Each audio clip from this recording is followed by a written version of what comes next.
Listo, ahora sí, grabación del curso virtual del tarot con Focus Tarot, con las participaciones estelares de Marcela Rodríguez, Melissa, Alejandro, David Gil y su maestra, profesora guía, como lo quieran llamar, Mariana Ateortúa. Mucho gusto. Entonces, bueno, como les venía diciendo, vamos a ver, tal vez siendo optimista con el tiempo, la historia, el recorrido, hice un recorrido cronológico de la historia del tarot, desde su génesis, que nos vamos a llevar una pequeña sorpresa con eso, eh, para que nos vayamos familiarizando con la psicología que produjo las cartas. Y entendamos esa misma psicología en nosotros mismos, como pensemos que somos nosotros los que en cada parte de esa línea cronológica que estamos en esa época participando en ese grupo que está dibujando o construyendo o analizando, investigando símbolos de lo que sea que hayan encontrado en esa época.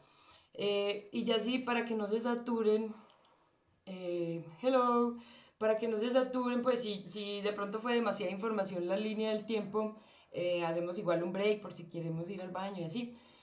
Pero tampoco pues muy largo, de 10 minuticos y mucho, para que ya luego hagamos pues como unos ejercicios que se me ocurrió y ayer puse en práctica y esta semanita puse en práctica un ejercicio que me pareció súper genial, que luego les hablaré pues de qué trata y que bueno, lo pondremos a prueba según lo que hayamos entendido de esto que les voy a contar. Bueno, ¿qué es el tarot? El tarot es como que muchas cosas. Uno primero culturalmente como que lo percibe y en las culturas se ve como el oráculo, con el que los gitanos viajan o en las ferias, la señora que lee el destino, tiene sus cartas, su bola de cristal, la quiromancia, etc. Pero en su momento también fue un arte misterioso. Muchos artistas en la época del renacentismo empezaron a encontrar un montón de simbolismos y profundidades y empezaron a ensayar también con paisajes profundos, con simbolizar mensajes y todo un contexto en una sola pintura. Eh, También fue una pseudociencia en sus mejores tiempos, para el psicoanálisis también. Empezó como a tener cierto respeto. También tuvo su tiempo en el que fue considerado un juego y que le tocó ser un juego porque fue prohibido el tarot. Entonces la gente más bien hicieron las barajas españolas y entonces jugaban con eso. Pero lo empezaron a jugar sin darse cuenta y se empezaron a perder por un momento, como la carga simbólica que tiene ese juego. Claro que ya luego les explicaré yo también por qué invito a que lo nombremos como juego. Luego mirando más a fondo, vemos que esto es a lo largo de la historia, todos los humanos de cada época han metido mano en la construcción del tarot que tenemos hoy. Y de hecho, ahorita tenemos cuanta propuesta de tarots como artistas han deseado crear un mazo. Entonces, el tarot es un compendio de filosofías, celtas, griegas, nórdicas, de todo el mundo, todo el universo, incluso se piensa pues que eso va más allá de la experiencia terrenal. Eh, y aquí le vamos a dar el tratamiento de herramienta de autoconocimiento porque vamos a entender que el tarot es una expresión de la mente humana. Es la mente humana tratando de entenderse como humano y entendiendo e identificando ciertos patrones que terminan por ser verdades apodícticas, pues eso es algo que no se puede negar.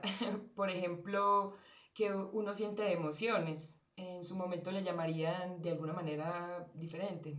Como una vez un niño que hablaba de una manera muy peculiar dijo que es que decía, cuando alguien estaba llorando, decía es que a alguien se le está saliendo el mar por los ojos. Y yo como que, como así, y yo de huevona no entendí que el niño estaba diciendo que otro niño estaba llorando. Y yo como que, wow, o sea, y la carga simbólica de lo que es el océano, de lo que es el agua, porque uno llora, porque entonces ahí uno ya entiende algo muy primitivo de uno a la hora de hacer asociaciones, como que claro, uno cuando se siente emocional llora, entonces el elemento agua lo relaciona con las emociones.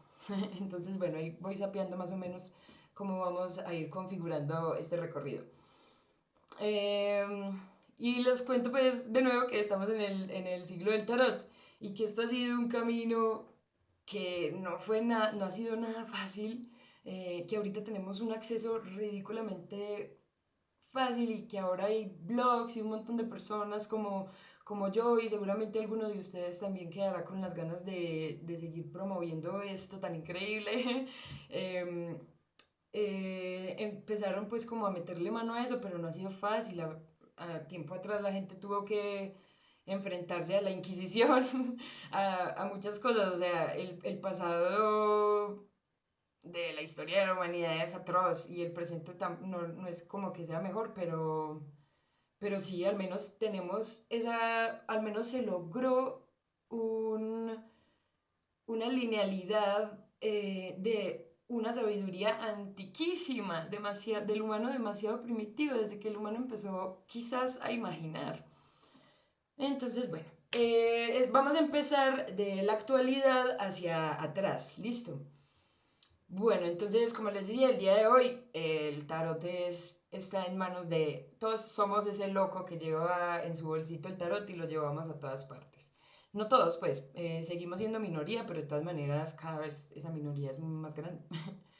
Eh, pero antes de hoy, el tarot, como les decía ahorita, que se consideró como una pseudociencia y que se empezó como a tenerle cierto respeto por el tarot, gracias a que personas como Carl Jung, que es un psicoanalista, que fue uno de los pioneros que entendió que el cerebro humano no se debía tratar como un órgano, sino que era algo mucho más complejo, que los sueños, los símbolos y todo ese tipo de cosas corresponden a algo que no es físico, que es más bien como energético, y bueno, empezó como a preguntarse por eso.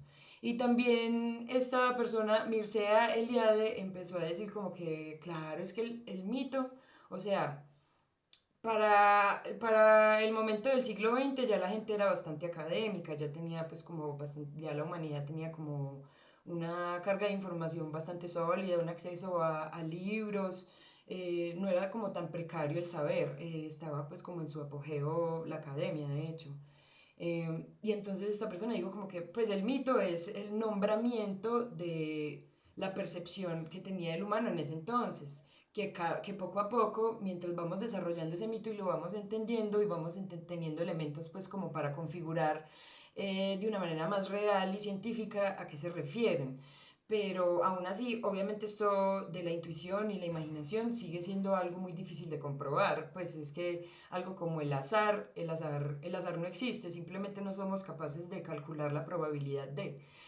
Y entonces aquí también vamos a ver que Carl Jung es un genio, amigos. O sea, Carl Jung vamos a considerarlo como nuestro padre, nuestro guía, lo vamos a meter como un arquetipo de nuestro psicoanalista con el que hablamos.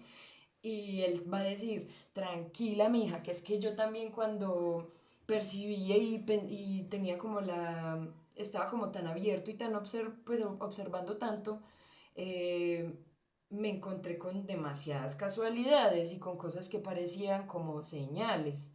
Eh, que no quiere decir como que algún guía espiritual le esté mandando una señal o algo así, sino que él empezó a darse cuenta de que todo eso provenía de la profundidad de la mente. Entonces es como que él como que, wow, o sea, la mente humana tiene una carga de información desde que es humano y quién sabe desde cuándo más, o sea, el subconsciente es algo enorme, es infinito, es desconocido, incluso todavía hay ciertas academias de psicología que consideran que el subconsciente es una teoría, no, como que no se refieren al subconsciente como algo comprobado, más bien se refieren al inconsciente y punto, que eso también es muy importante, el inconsciente es lo que nos va a recordar que no debemos volvernos locos y nos va a recordar que somos personas que se mueven también con las emociones, también con los impulsos, que nuestra mente es una proyección de las cosas y de nuestro entendimiento del mundo, entonces vamos entendiendo esa relación bilateral y entonces uno ahí tiene que como poner los pies en la tierra y decir como que, bueno, está bien, estoy percibiendo cosas como que hipersensitivas, que es, o sea, no hay como decir como que, ay, sí, ya tengo dones y no sé qué. Mm, porque eso nos puede hacer perder. El loco en su viaje se puede quedar siendo loco. Entonces, esa no es la idea. La idea del loco en su arquetipo positivo es que es alguien que domina el humor a tal punto que él entiende toda la realidad, a tal punto con su miseria y todo que se puede reír de ella. Pero eso habla de una claridad mental ni la hijo de madre. Entonces, queremos ser este tipo de locos, ¿cierto? No queremos perdernos en la intuición y como que de perder la comunicación con las personas porque estamos demasiado en nuestra cabeza y en nuestra idea de las cosas. Entonces hay que aprovechar que personas como Carl Jung y ya vamos a ver de aquí para atrás muchos más personajes empezaron a tratar de concretar todo eso que encontraban para como que, ah, bueno, esto tan extraño que es invisible está como que pasando y como que lo estoy entendiendo así. Y así poco a poco se fueron como entendiendo y consolidando las ideas como la sincronicidad y como el entendimiento del mito. Pues los griegos no decían como que vamos a hablar del mito de Zeus, no, para ellos Zeus era real, así como para nosotros en la vida común es Dios, pues Zeus es como Dios, pues más o menos, pues es como la idea de... que esos, tanto los monstruos, los demonios, como todas esas figuras son producto del humano, son cosas que el humano ha tratado de darle forma a lo que ha venido entendiendo. Y aquí les quiero leer un pedacito hablando del mito, de un libro de un escritor que se llama Christopher Dell, que hizo un libro genial que se llama El Monstruario. Entonces él hace como un recorrido de todos los monstruos de todas las mitologías, de todos los pues sí, de todos los lugares del mundo, como Japón, Grecia, Mesopotamia, etcétera, etcétera. Eh,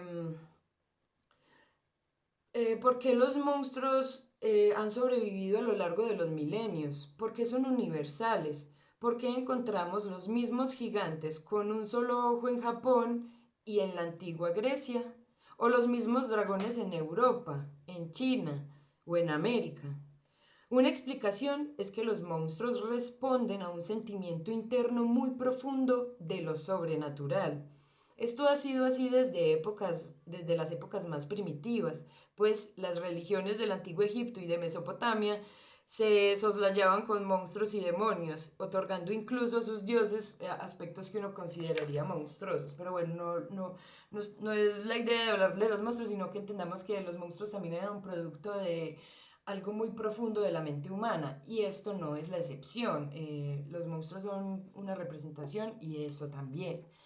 Entonces, bueno, ya a mitad del siglo XX, la Golden Dawn, que es la orden hermética de la aurora dorada, ellos empezaron a tener como muchísimo respeto porque muchas personas como los masones, muchos eruditos pues del conocimiento y como de la evolución de la humanidad con dinero empezaron a hacer como sus organizaciones, pero siempre habían como muchas sectas. Entonces la diferencia entre las organizaciones y las sectas es que una secta se centra en los rituales y el orden, la organización se centra en la investigación y la posible aplicación y promulgación pues de estos saberes. Entonces, bueno, la Golden Dawn es una sociedad hermética que enseña a sus miembros los principios de la ciencia oculta y de la magia de Hermes. Que recordemos que Hermes es el mensajero de Zeus y ese man se le tiene un montón de... Ese tipo ha estado en un montón de mitos, pero Hermes tiene, o sea, la idea de lo hermético tiene tremendo trasfondo. Entonces, de ahora en adelante quiero que a la hora de estudiar el tarot nos abramos la mente muchísimo y entendamos que en todo hay información, de todo, todo está configurado, incluso las palabras. Eh, entonces, Bueno, Hermes, que fue y era también el que guiaba las almas al inframundo, todo eso es muy importante y como que conocer estos mitos va a conectar con ideas subconscientes que nos van a ayudar si sabemos utilizarlo y sabemos sacar de la sombra a la luz, nos van a ayudar a ser como más perceptivos, a tener una intuición súper afinada, pero que uno todo el tiempo va a tener que tener ese cuidado y esa revisión de estar afinando la intuición y no descarrilarse, y no decirse ni a uno mismo cosas que son producto de la imaginación de uno, de la fantasía más bien, porque tienen que ser producto de la imaginación, no de la fantasía. Entonces, bueno, les quiero presentar. Bueno, entonces, bueno, la orden hermética empezó a entender que el tarot era un compendio de filosofías. Y, y entonces empezó a ver como filosofías egipcias, del cristianismo, de los griegos, de la alquimia, de la astrología, que la astrología también es antiquísima. La astrología tiene ¿cómo es que eran? Como 48.000 años, una cosa así, la astrología es viejísima. La cábala, ¿qué fue ese sonido? Hay muchos mitos y estigmatizaciones alrededor de la cartomancia. Sí, hay demasiados mitos, o sea, uno se puede encontrar interpretaciones de las interpretaciones, narraciones de las narraciones. Me perdí. Entonces, bueno, la Golden Dawn hizo algo genial y ya otras sociedades secretas a principios del siglo XX empezaron como vieron que esa gente como que sí la estaba sabiendo hacer y empezaron a decir como que nosotros aquí haciendo circulitos con velas y no sé qué, pues hagamos nuestros rituales, pero la investigación y como que no nos apropiemos del tarot, o sea, cedámosle las cosas a ellos. Que se parece que ellos sí se preocupan de esas cosas, porque vamos a ver que la verdad, antes del siglo XX eso era una loquera. Porque, por ejemplo, con Crowley, parce, ese tipo está loco, ese tipo, eh, él es era hijo de un pastor, muy ridículamente millonario, y la esposa, pues como que le daba así como clases al hijo, a Crowley, cuando estaba chiquito, pues ella misma le enseñaba cosas. Pero la señora tenía que hacer un montón de cosas y Crowley era un demonio. Ese tipo desde niño, y él decía y se reía, él era como que sí, es que yo soy malévolo y asesinó un montón de animales de miles de maneras, hizo cosas horribles, pero hizo algo precioso. Que es el tarot de Crowley es hermoso, que bueno, no lo hizo él, de hecho lo pintó Lady, Lady Freida Harris. Ese tarot es una locura, pero también fue una revolución porque ah, para la época de Crowley la iglesia estaban como rebelándosele a la iglesia ya estaba perdiendo mucha autoridad porque tenía más de la uy, más de la que hay hoy en día, por Dios. Entonces sí, miren esta cosa, es hermoso. ¿Sí lo ven? Bueno, esta es una que les voy a compartir para que ustedes vean que es la Golden Dawn. Bueno, y esta señora, se me olvidó presentárselas, nuestra reina, Pamela Coleman, ella pintó las cartas del tarot universal, que es de hecho como la actualización, la mejor actualización nada lo ha superado, o sea, está tan bien simbolizada en todo, en los colores, en los rostros. Este es el tarot pues que hasta el momento ha sido como el más organizado, tanto con los fundamentos cabalísticos como los hebreos, como la numerología, como la astrología, o sea, esto sí es un compendio real, esto sí está muy bien hecho. Y fue pintado por esta señorita. Bueno, sí, Hermes, el loquillo ese, bueno, este es el tarot de Crowley, y miren pues que era como, o sea, un padre ver esto le da un patatús, o sea, era como que, satanismo. Y Aleister Crowley, de hecho, no tenía ningún problema, él decía como que, sí, hacemos magia negra, no sé qué. Y de hecho él también se burlaba de la magia negra, ese man sí era un loco de verdad. Él, les voy a contar algo muy charro, es que él hacía como unos cultos en los que decía que los orgasmos eran manifestadores de cosas. Y pues yo pienso que eso también tal vez pueda ser cierto porque se despliegan pues como muchas energías y no sé qué. Pero el tipo simplemente quería una orgía, parce. Pero la cosa es que él decía como que yo hice todo el tiempo, hice durante años un montón de fiestas afrodisíacas simplemente porque quería y decía que era magia y la gente me creyó, pero la magia es mentira y entonces eso dejó una reflexión dura y contundente con el tarot porque es un tarot que está súper bien simbolizado y eso le dio duro a todo el mundo, a los estudiosos, a los religiosos, a los satánicos, a todo el mundo. Este tarot le revolucionó todo. Este tarot, la verdad, mis respetos, Mr. Crowley, señor, usted fue despiadado y horrible, pero pero dentro de su reconocimiento de la maldad, saben que él era muy buena persona. Para él, digamos, la infancia, los infantes eran sagrados, que los niños podían hacer lo que quisieran y no los podía tocar nadie. Él era como cero pedofilia, eso, pues uno dice como que, ay, qué tipo tan oscuro, pero los que son de luz que no reconocen su oscuridad son trillones y más veces peores. Y este tipo no tuvo miedo de tener una imaginación expandida y tuvo mucha libertad en su infancia y eso le permitió, y mucho dinero, entonces eso le permitió hacer casi que lo que le dio la gana. Entonces, bueno, ahí lo tienen, un factor importante en la cronología de la historia del tarot, Aleister Crowley. Bueno, antes de Crowley, la Golden Dawn todavía estaba pues como activa, la Golden Dawn es bastante antigua y el señor McGregor Matters introdujo el cero, dijo como que no, el loco no es un 22, el loco ni un 1, el loco es un cero y ahí se entendió como que cero y eso revolucionó todo. El loco es una clave increíble que luego les voy a... No, mentiras, ya de una vez. Eh, el tarot, gracias al loco, lo que este tipo entendió fue que gracias al loco, que es simbolizado como el viajero, eh, también es entendido y visto como si él llevaba el tarot, si uno veía ese arquetipo en la vida real, eran las personas que viajaban con el tarot.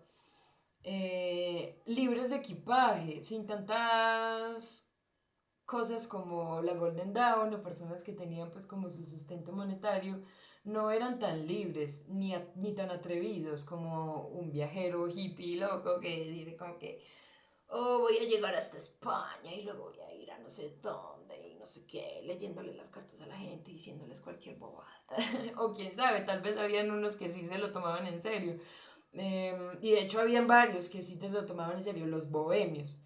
Los gitanos no tanto, los gitanos sí eran como que bla, bla, bla, pura parafernaria, pero gracias a ellos el tarot llegó a tantos lugares como los gitanos llegaron. Y... Uy, tengo menos... Esperen.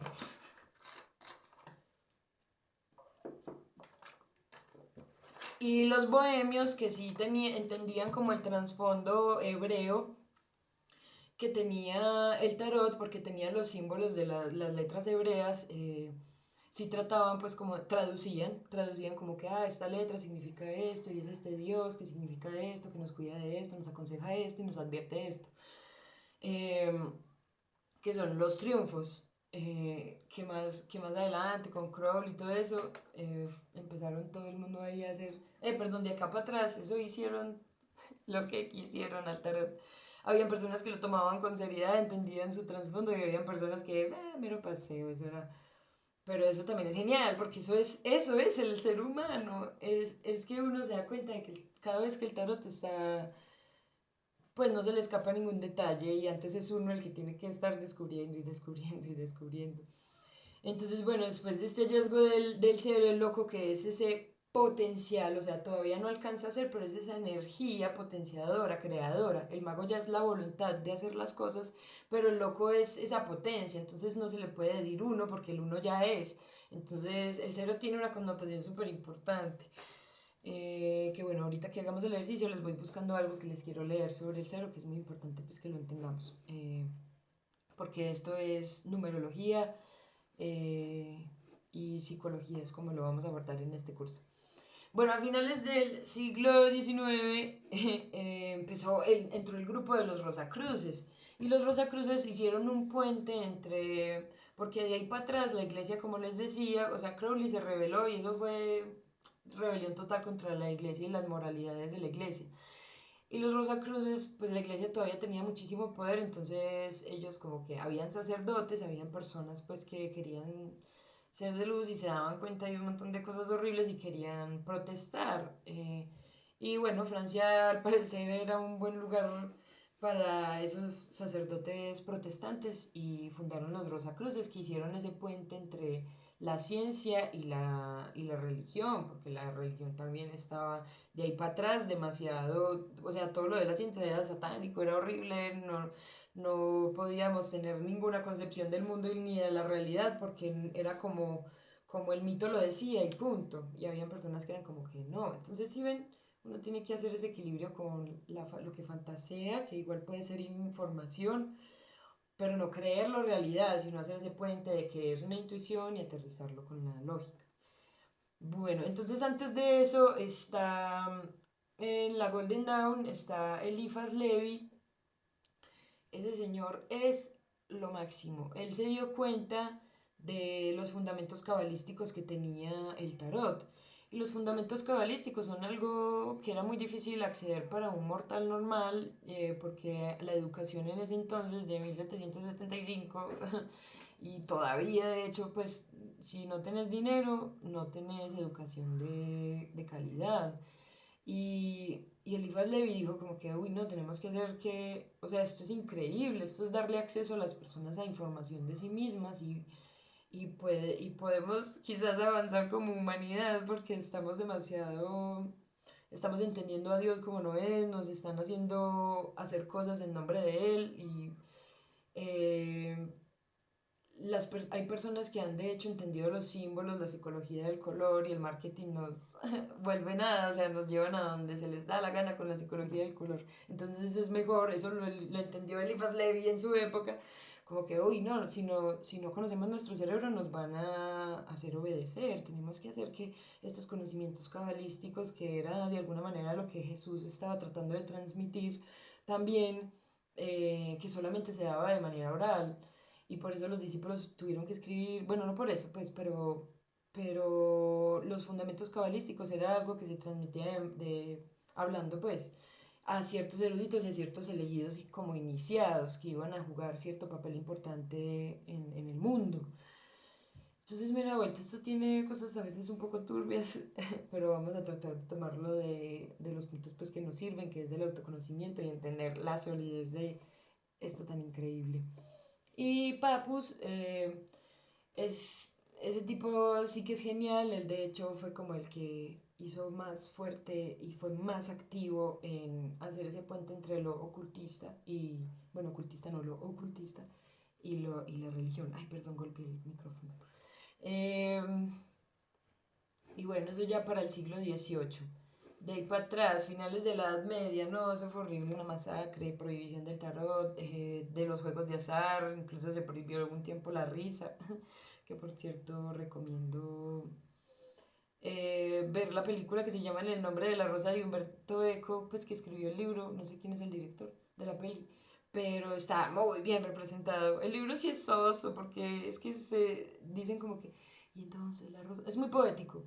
Eh, pero porque tiene tanta carga simbólica en sus palabras también, que uno tiene que leerlo con mucho cuidado. Y yo, la verdad, soy una persona muy distraída y eso me cuesta, pero lo hice y me pareció fabuloso, pesado, pero fabuloso. Y entonces recomiendo ver la película, porque está muy bien fundamentada la peli en ese libro. Para el que entendamos más bien cómo era esa época de los finales de la Edad Media, en lo que, y que entendamos y nos metamos en la piel de esos sacerdotes y monjes y todo que trataban como de hacer cosas buenas por la humanidad y que los señores regidos por sus cosas y sus, esa es la palabra de Dios y no sé qué, no dejaban pues como que el humano fuera más evolucionado, que, y limitaban el ser humano a necesidades básicas y ya, Dios era todo, ya. No necesita usted nada, usted no necesita nada que no sea Dios, ya. Chao. Y nos le decían a uno que uno tiene a Dios adentro. Y eso lo hace sentir uno acompañado, pues sea como lo entienda cada quien lo que sea Dios, pues eso es muy chévere entender ese término y entenderlo en el subconsciente y en el ser y en el alma y entender su significado. En fin.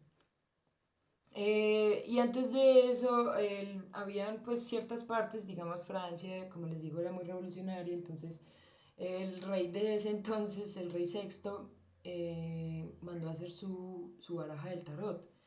¿Qué baraja? Esperen, miren eso. Una locura. ¿Quién? Hola. Una elegancia de tarot. Y eso como que le incrustó a oro y no sé qué. O sea, él no escatimó. Pero ella man se volvió loco. Que luego haré un reel en Focus Tarot sobre eso. Bueno. Y de ese tarot que se ve acá, de ese tarot de ese rey, se encontraron símbolos muy antiguos. Esa baraja se cree pues que es de un artista llamado Visconti, pero no se está muy seguro. De hecho hay algunas teorías de que fue de hecho una mujer. Eh, pero que se encontraron símbolos hebreos, pues y ahí entendemos la profundidad de lo simbolizado en el tarot. Es demasiado antiguo. Entonces, bueno, les contaba esta historia de adelante hacia atrás para que entendamos de que desconocemos el génesis del tarot, eh, y que estamos en el siglo del tarot y que esto ha tenido un recorrido largo y sustancioso. Y bueno, ahí como para que tengamos el contexto de la historia. Luego, igual obviamente tenemos que ahondar en los fundamentos cabalísticos, pero eso lo vamos a reconocer en el tarot, porque vamos a aprovechar que el tarot tiene ya todo. La astrología, la numerología, lo cabalístico, lo alquímico, tiene todo. Entonces, bueno, vamos a aprender de todo gracias al tarot. Bueno, necesitan entonces, sí, demos paremos un momentico. Bueno, entonces el tarot sigue siendo hoy entre nosotros y ha llegado a las mentes curiosas a lo largo de los siglos, gracias a los locos que salen a la aventura, a los bohemios, los gitanos y los locos también son esos viajeros interiores que como los pertenecientes a la Golden Dawn o como nosotros. Entonces, bueno, vamos a entender primero el arquetipo del loco, vamos a ver como la simbología básica de esta carta para que vayamos entendiendo cómo se estudian las demás. Vamos a fijarnos en detalles pequeños, como en ese bolsito hay una águila tallada, y el águila es el único animal que es capaz de ver el sol sin enceguecer, y el sol es símbolo de claridad. Y ahí vemos también el sol, bueno, eso es lo que lo vamos a ver, pero entonces, bueno, ya sabemos que es como no tener miedo y poder ver el sol y ver la verdad de las cosas y no enceguecerse con ella, sino no tener ningún problema con sacar a la luz lo inconsciente. Él tiene un cinturoncito que tiene los signos del zodiaco, que son nuestra transición alrededor del sol. O sea, en un año pues vivimos como esos arquetipos del zodiaco. En Aries nos enfrentamos con ser valientes con algo, en Tauro nos enfrentamos con tener que trabajar por algo, en Géminis con tener que comunicar algo, en Cáncer con escuchar la intuición. Y así pues es como el recorrido de cada signo. Y también esos circulitos que se ven en el vestido son también como los planetitas y los símbolos pues de los signos del zodiaco. Y bueno, esa florecita que él lleva es la conexión con la feminidad. Ay, también se me había olvidado decirles que los Rosacruces, en la línea del tiempo, hicieron también, fueron demasiado progresistas porque también incluyeron mujeres y también las mujeres pues como que podían participar en las investigaciones de hacer este puente entre la ciencia y pudieran estudiar ciencia sin que la iglesia lo negara. Eh, entonces, bueno, es muy genial también como que la rosa simboliza la feminidad porque es como la receptividad con la naturaleza. Es blanca porque simboliza pues como el lado yin, que también simboliza el lado femenino, la pureza, la creatividad, bla, bla, bla. Esa pluma roja que tiene en la cabeza, nos vamos a fijar en que el rojo simboliza la energía de la potencia, el valor y la fuerza. Y está al lado de esa águila, entonces tenemos que tener en cuenta eso. Em, que puede ser así como acercarse, él tratando de acercarse y también está apuntando al sol. Tenemos que aprender a leer todos esos pequeños detallitos. El risco está al borde de un abismo porque es el cero, el principio creador, es la aventura, el riesgo de tener la confianza suficiente como para hacerse al borde del abismo y lanzarse a ese viaje. Eh, el sol está detrás del loco porque es esa fuerza, esa claridad, esa fuerza masculina impulsándolo a ir por lo que vaya, pues le da esa confianza, lo impulsa para que tenga esa fuerza vital de iluminarse a sí mismo, de no enceguecerse con todo lo que se puede iluminar. El perrito es el polo a tierra, es su protección, es su compañía. Si el perrito ve que el lobo está así como caminando, algo así, le va a ladrar, le va a decir como que, ay, te vas a caer, pero con guau guau. Le va a decir como que, ay, cuidado. Y entonces, bueno, es como ese llamado, es el que no lo deja volver loco y no lo deja olvidar como de que está por ahí, sino que hay algo que lo está llamando, le está haciendo polvo a tierra. Eh, entonces, bueno, eso lo tenemos que tener súper en cuenta, tenemos que tener ese perrito ahí al lado. Y también hay que entender la psicología del color, como les decía, que el marketing nos manipula con eso. Entonces entendamos la psicología del color. El rojo, la pluma que está en su cabeza, simboliza esa valentía, ese peligro, esas ganas de aventura. El amarillo que está en todo ese fondo, que está representando en todo su esplendor, en sus botas, en su vestido, en su pelo, en el fondo, la claridad y esa aventura, esa estimulación, gracias a esa juventud del espíritu, ese optimismo por ver qué va a haber y qué aventuras se van a vivir. El blanco también está presente, lo tiene debajo del de la ropa, el perrito es blanco, las montañas son blancas, el sol es blanco, símbolo de pureza, de energía femenina, de limpieza, sencillez, ingenuidad. El verde, que está también en su vestido, habla de abundancia, él va, esa ropa le sobra y le basta, seguramente con eso no tiene frío, no tiene calor, si tiene calor se lo quita, si tiene frío se lo pone eh, y tiene todo el cosmos en su vestido básicamente, entonces simboliza como la naturaleza, la abundancia y la serenidad. Entonces vamos entendiendo esas relaciones psicológicas con cada color, son súper importantes. Y no es como que la googleen, yo digo que primero uno tiene que entenderse como un laboratorio vivo y decir como que, ay, qué me hace sentir este color? Y luego búsquelo.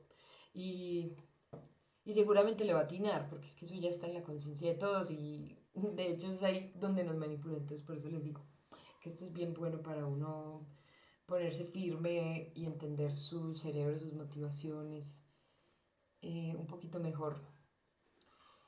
Bueno, ¿qué es un arquetipo? Cada carta es un arquetipo. El arquetipo es un modelo, es un patrón, es un punto de partida de una secuencia. Mal dicho se puede entender como estereotipo, mal dicho se puede entender como cliché, pero no se diferencian del todo porque es de alguna manera patrón y modelo también, un cliché y un estereotipo. Pero un arquetipo lo vamos a entender como un conjunto de ideas o conceptos que en común se visualizan en distintas cosas y en distintos tiempos, como lo que les decía como del mito, que Hermes también simboliza un montón de cosas, como el viajero al inframundo, entonces él también nos puede ayudar como a ver aquello que no nos gusta de nosotros mismos, aquel que nos ayuda a tener la intuición para ver que alguien no tiene buenas intenciones o para despertarnos malas intenciones. Hermes también es el dios de los... él representa también a los ladrones. Y bueno, vamos a entender primero la psique, porque la psique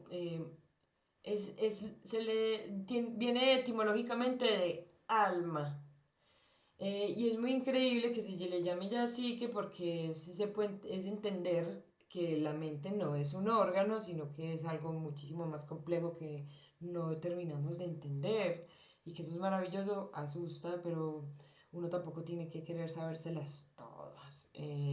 Hay mitos también que nos enseñan que, no hay, que el conocimiento no lo es todo, que antes hay que tener la sabiduría atravesando eso que uno entiende en su propia vida y en sus propias cosas. La psique son procesos conscientes e inconscientes, es la mente, es el conjunto, no, esto se pegó de la historia anterior, yo no sé por qué se pegó, que es el inconsciente colectivo, es un sustracto común construido por símbolos primitivos en los seres humanos de todos los tiempos y de todos los lugares del mundo. El inconsciente colectivo tiene los arquetipos de los signos del zodiaco, tiene todos los mitos, tiene también todas las princesas de Disney que también corresponden a otras historias y otras construcciones y otras ideas de eh, todas las historias, hasta la historia del coco, que es un monstruo que se hace debajo de la cama o que se hace debajo de, o se mete en el closet. Eso representa algo terriblemente amenazante que le ha pasado seguramente a todo el mundo. Sentí como que alguna noche, sí, una mala noche en la que uno sintió que tenía peligro o lo pasó. Entonces, bueno, y hay que entender también el mito, que el mito es también una expresión de ideas ancestrales de una sociedad acerca de su visión del mundo para tratar de explicar lo inexplicable. Entonces fue súper afortunado, pues ya saliendo de la Edad Media, que la ciencia tuviera pues como más voz, fundamento y autoridad, como para darle estructura a las cosas que se pensaban como ideas ancestrales y empezar a entender como a qué se referían y a darles pues como más estructura y a llegar a ya pues a ciertos artificios que nos han ayudado a construir el mundo que hay hoy como los números, que igual eso es un trecho largo, que, que pues sí, los mitos son la base de todo, son las ideas primitivas de nosotros, entonces hay que respetarlos y hay que decir como que, ok, los sueños también nos dicen cosas, los mitos entonces también nos dicen cosas, es como un sueño grande que ha tenido el humano como raza a lo largo de su historia. Entonces, bueno, como les decía, Carl Jung roquea, este va a ser nuestra guía, nuestro psicoterapeuta, el que nos va a entender sobre todo, va a decir, no estás loca, tú tienes, no estás loco ni loca, tienen intuición, hay cosas que se pueden intuir si uno las quiere observar y si uno está abierto a ellas, pero hay que reconocer primero uno como persona el inconsciente, porque hasta que no se haga el inconsciente, no se haga consciente, el subconsciente o el inconsciente dirigirá tu vida y tú le llamarás destino. Entonces tenemos que ser, hay que entender mucho esta parte, pues no como quedarnos con que, ay, me van a llegar los mensajes y voy a decir cosas. Eh, Solo tengo que aprender algunos símbolos para poder decir cosas, sí, pero, pero qué cosas, pues, qué tan profundo, qué tan real, qué tan entendido, qué tan responsable, qué tan lleno de vida en realidad uno lo está haciendo. Entonces, bueno, como les decía, este señor pionero del psicoanálisis le dio una legitimidad a la mente profunda, a los sueños y a la sombra, que es esa parte oscura, aquello que no queremos aceptar, que si no la reconocemos podemos ser personas cínicas y que pueden hacer mm, cualquier tipo de atrocidades simplemente por obedecer y por ignorar nuestra conciencia.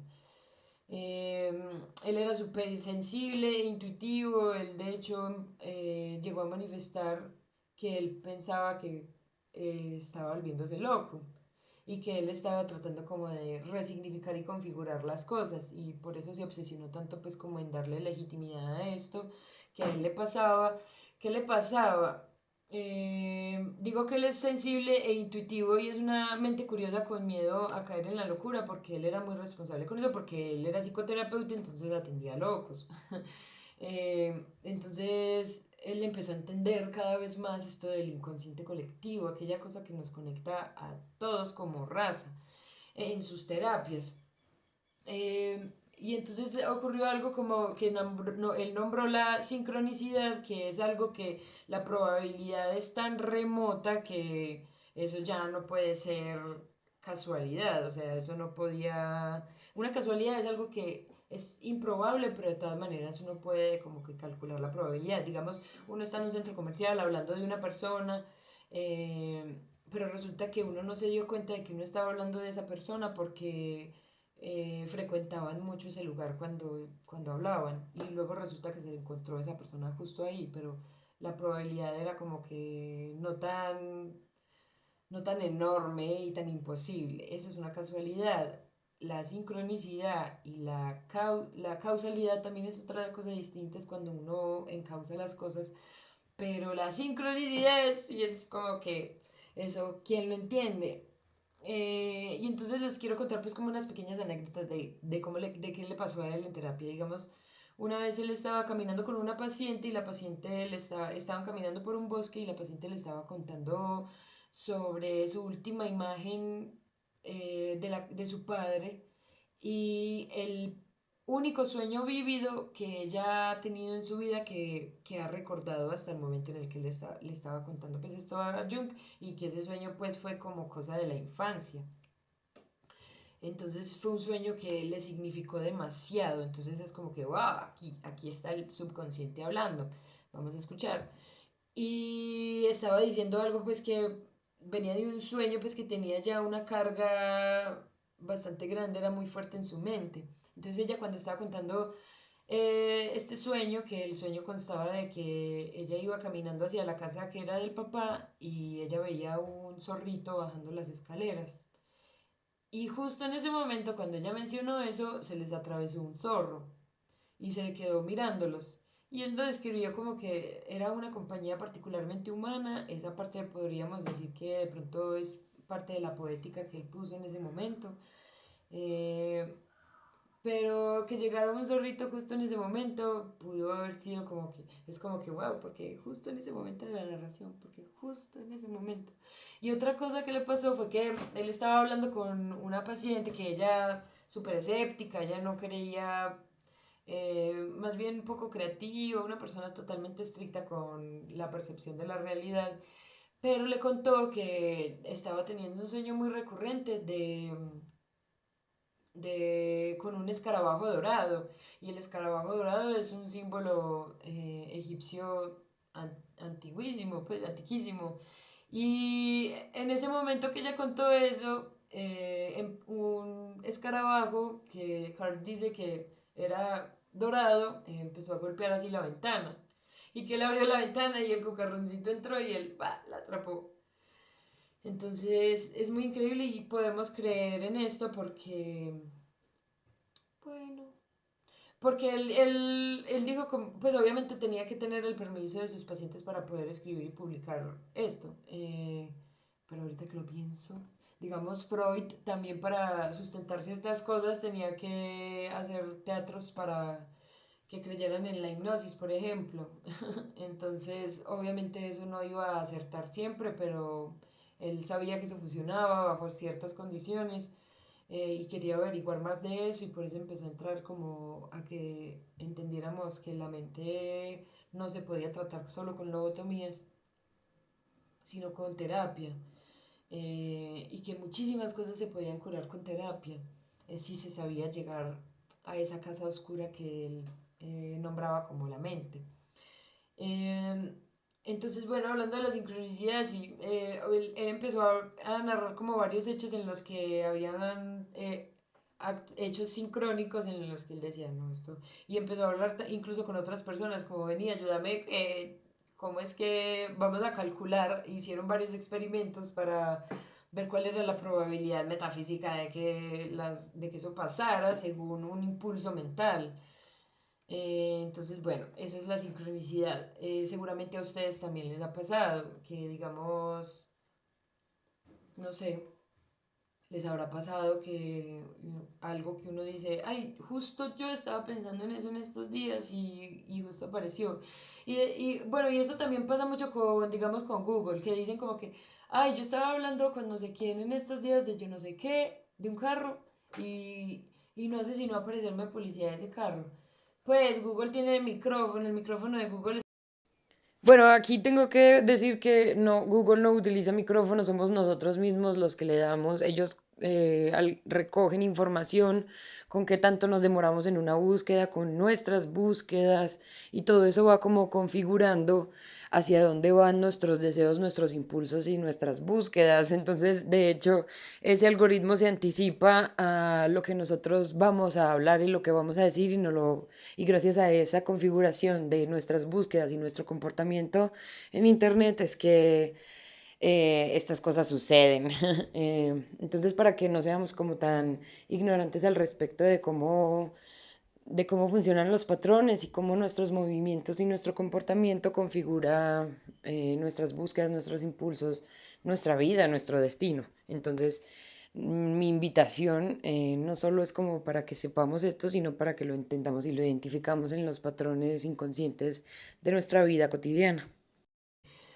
Pero bueno, entonces aquí vamos a empezar a entrar a entender estas profundidades de la mente. Está el mundo externo. Y uno del mundo externo tiene ciertos sentimientos y tiene ciertos pensamientos. Y del mundo interno vienen las sensaciones y viene la intuición. A cada parte de este esquema de nosotros en el mundo le corresponde un elemento. Al mundo interno le corresponde el agua, el elemento del agua. A las sensaciones, el fuego. A la intuición, también es el agua. Los pensamientos son el viento y el mundo externo es la tierra. Entonces, bueno, tenemos la mente consciente, que es la que está como de acá para afuera, todo lo que sabemos, todo lo que hacemos de manera consciente. Está el inconsciente y está la mente colectiva. Bueno, esto lo vamos a ver ahorita. Entonces este esquema pues que explica muchísimo mejor porque vamos a entrar ya ahora sí a los arquetipos, al inconsciente colectivo, a la mente colectiva.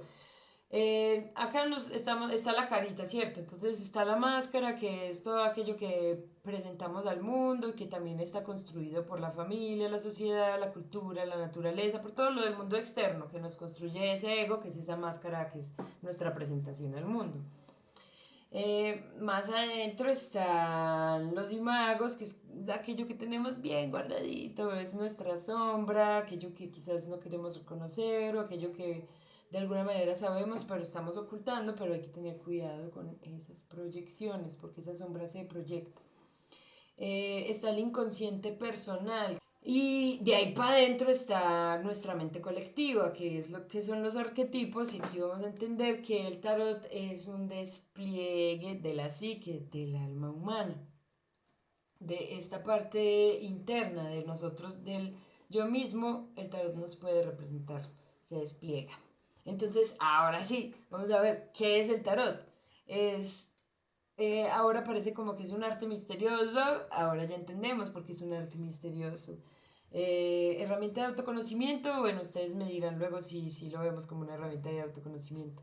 Es una expresión humana, ya entendimos que es una pseudociencia y ya vamos a ver cada vez más que esto es un compendio de filosofías.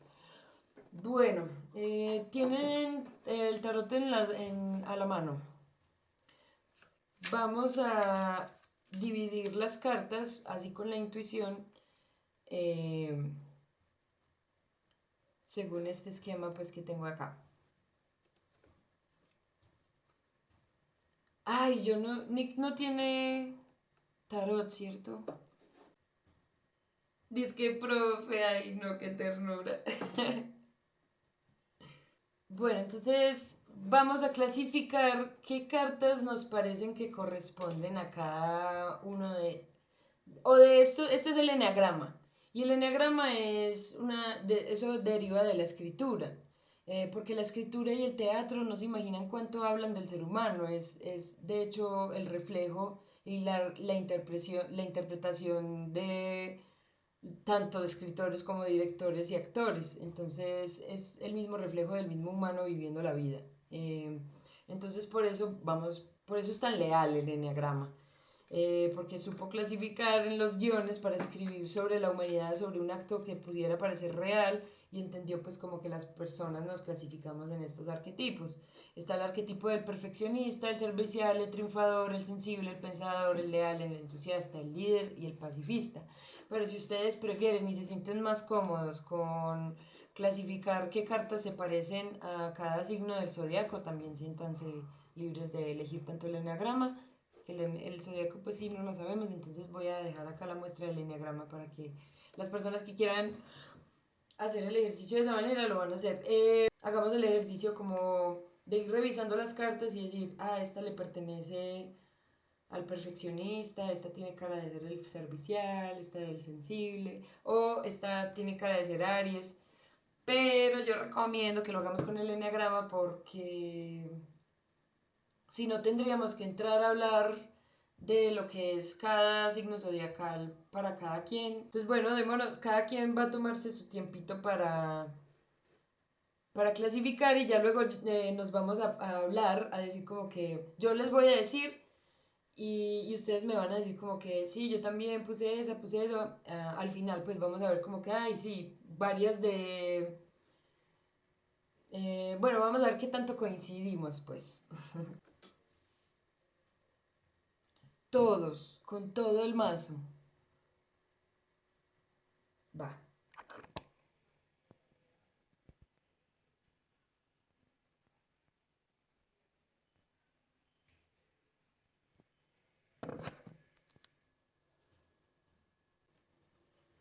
También.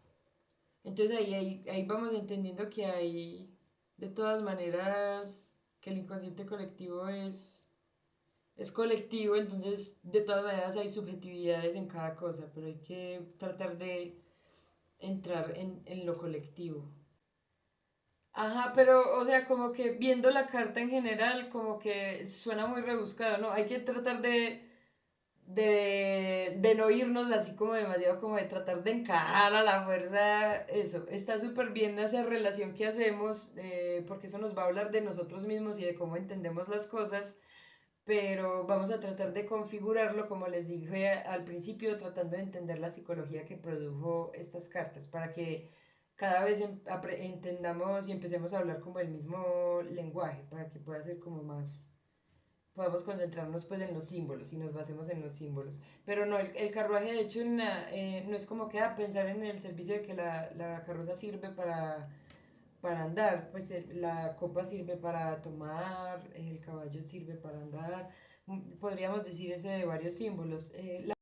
Bueno, no incluyo aquí toda la parte de los ejercicios porque como no se escucha la participación de los que estuvieron en la clase, pues va a quedar como un poquito raro y va a quedar muy difícil para mí editarlo todo, pues como para eso y nada, mejor manos a la obra y ya sabiendo esto y viendo un poquito pues del contexto que yo le di a los chicos del curso antes de empezar el ejercicio, ahora lo vas a hacer tú.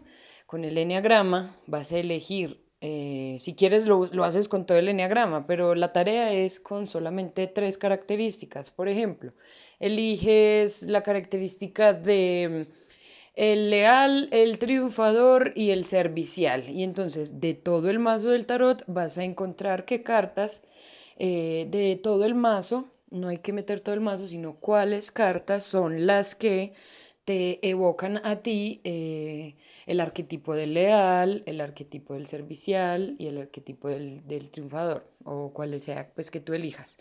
Y también comparto, la parte de la sombra no significa que sean cosas diferentes, sino que es como el otro extremo que no pinta como tan positivo. Que es esa parte pues que oculta cada parte, cada característica de ese enneagrama. Entonces, bueno, nada, deseo que este video que edité también con muchísimo amor te sirva para pues para como entender y hacer el ejercicio como tal. Nos vemos la próxima semana.